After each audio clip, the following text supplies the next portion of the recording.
I am a podhead, a nuclear mole, a jump jockey, and half a dozen other nicknames. I am the very tip of the spearhead that is the United Nations Stellar Army. I am one of the lucky people handpicked to be the very first wave of the liberation of Japao, and I will fulfill this role by carting nuclear devices around for weeks on end until I find a good enough target. I am a member of Force Recon, and I am proud of it.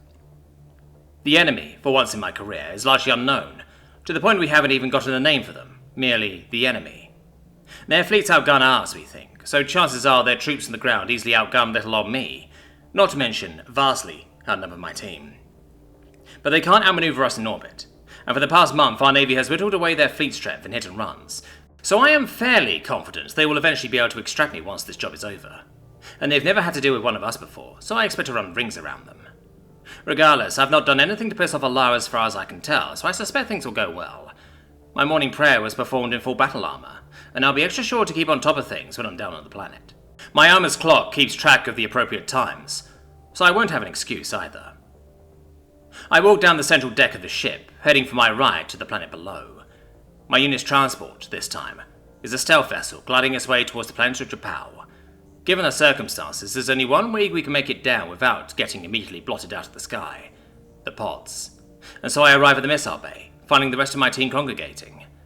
A final quick briefing is given, last of a dozen, our equipment quadruple checked, and we are issued our weapons, a rifle, a sub-kiloton dialable nuclear device, a knife and a pistol.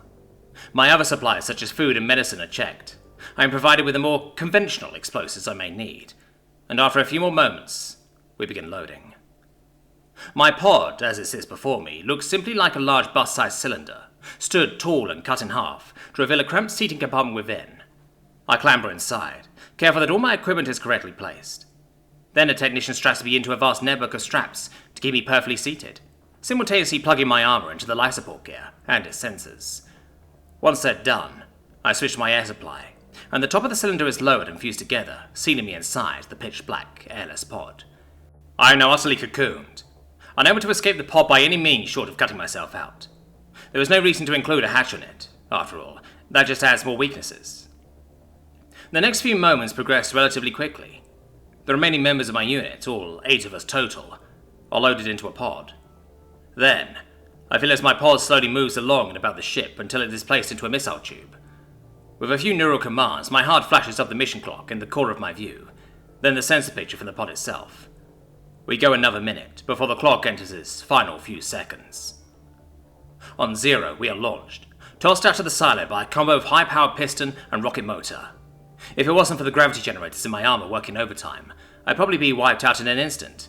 But for now, it's as if only 5Gs are slamming me around. We are flung towards the planet, the large cylindrical sabot that held my pod in the tube disintegrating in an instant and creating a small cloud of debris. Through my pod's camera, now able to see more than a load of metal in its way, and streaming directly to my HUD, I can see the rest of my team's pods properly. No two pods look the same on the exterior, each carefully shaped to look like random asteroids or space junk, as appropriate to an undiscerning sensor. It is a great irony that, because of the sabot, we the user never get to see how our pods look for real. I like to think my current pod looks a bit like a wrecked fighter, and has a nice dagger-like point. To sell the illusion, the passive sensors, anything active would contravene the basic point of stealth, informs me that several moments ago a UN battle group transited in system and started dumping every missile they had to the nearby occupying vessels, while my own X-transport has unleashed its own. Before the counterfire can arrive, though, our ships engage their hyperdrives, bugging out and leaving the hostiles permanently down, a frigate equivalent. Its blasted hull, now careening towards the planet below, will serve as sufficient excuse to prevent our annihilation by ground defenders. My pod engines cut out now, leave me hurtling down and down at absurdly high speeds. The rest of the unit's pods quickly fan out, drop zones spread across the continent to prevent us all being rounded up in one go. There is a good chance this is the last time I will see the others for a long time, potentially ever, and yet it's just another day, frankly. I hit the atmosphere shortly after, beginning to bleed velocity as I rocket on through. Parts of the pod's shell are flung off amidst the heat, in a precisely calculated manner, to further convince anyone watching of my credentials as debris. It's in moments like this that I understand why only one member of our team is a Hecatian, and why no other species in the galaxy thought to apply drop pods like this. It takes a certain kind of warped mind to intentionally destroy parts of your own craft as part of a confidence trick, and perhaps that sort of warping comes much better to us than anyone else. Of course, the aliens up there still have much better guns than us, so it's not exactly like we're unparalleled geniuses as a species. Speaking of them, I get my first real indications of their presence on this planet right about now. A pair of their fighters are lazily painting me with their radar from hundreds of kilometers away, while my camera shows the vast cities they are beginning to construct on this world. At least, we think they are cities. It's hard to know anything right now. Part of my mission is to work out who exactly they are, and why exactly they brought God knows how many people to this rock that only a few months ago was home to 100,000 Acacians. But they do look like cities, especially as I get closer and closer to the surface. The fighters keep painting me, but they're not turning to get a better look. If I had to guess, they messed up the local tracking infrastructure when they invaded, and are farming it out to military units as they continue their colonization. I could almost spit the word out of my mouth. Their disgust it brings to think, but that's what this is. Their fleets are here en masse. They brought orbital habitats larger than anything we have back home, and they're shitting out infrastructure all over the place. One day we'll get an answer as to what's going on, but there's no answer that can stop me and the rest of the army from chomping at the bit to kick them off this world. My pod begins to use its deceleration systems, as subtly as it can. Small fins are deployed to get additional air resistance. Thrusters are fired, but the rudimentary control systems believe the enemy won't notice. The altimeter on my heart ticks down and down, but if I gaze long enough at it, I can see it slowing. This goes on for some time, the pod trying to win a battle against gravity, but not too much, lest I be suspected. Closer and closer the ground becomes, until there's an ultra-rough jolt. The hard walls of the pod explode outwards in a carefully controlled manner, and my straps and plugs release me from my seat. In the next half second, I begin independently plummeting towards the ground, whilst more explosives detonate on the rapidly expanding debris that was my pod, to erase all traces of guidance systems and help me clear it. To anyone looking, I'm a disintegrating cloud of junk that just happens to throw off radar in the right way, to make all but visual inspection useless. And good luck in keeping an eye on me while I'm falling like this. Now I'm no longer constrained to the tiny cameras of the pod. I can see everything below for real. My landing zone is a vast expanse of thick trees, a beautiful yellow-like earth autumn but all year round.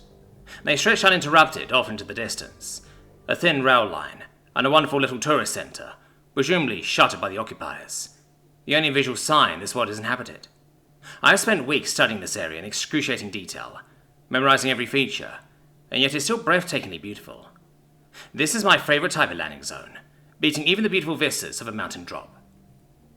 My own rockets kick in at this point. Small thrusters positioned all across the jump harness, layered onto my armour. Parachutes spring from my back, a cluster of them to further arrest my descent. Every single system strains together to keep me from being smeared across the surface of the world below, a camouflage metal strain upon the tree canopy I'm plummeting towards. Right now, I'm a mighty collation of every technique humanity has ever developed to slow things down. Right on schedule, the rockets cut out, their fuel supply exhausted and their job completed.